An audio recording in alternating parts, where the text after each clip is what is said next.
Magandang araw mga kagabay, ngayon po'y March 17, 2024, araw po ng linggo.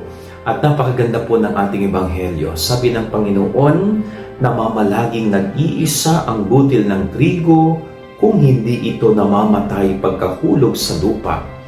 Ngunit, kung mamatay ito, nagdudulot ito ng maraming bunga. Ano pong ibig sabihin ng Panginoon dito? No, yung pag-aalay ng sarili para ang iba ay magkaroon ng buhay. No, yung pagiging mabuti upang ang marami ay magkamit ng kabutihan. No, kumbaga hindi lang yung sarili mong kabutihan ang palaging iniisip mo. Dapat hindi lang nakaturo palagi ang iyong hintuturo sa iyong sarili.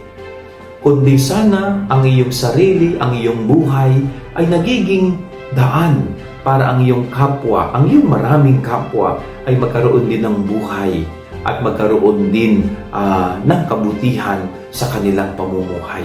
Na nagiging daan sana tayo na magkaroon ng buhay ang iba. Nagiging daan sana tayo para magkaroon ng biyaya ang iba. Hindi lang yung sarili lamang natin ang palaging iniisip natin. Hindi yung sarili lamang natin ang talagang sinisecure natin.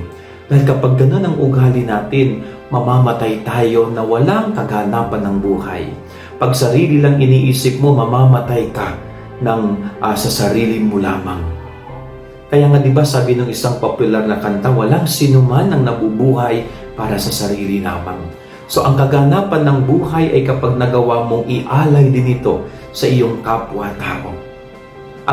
Ang totoong blessing sa buhay ay yung nagiging blessing ka sa ibang tao.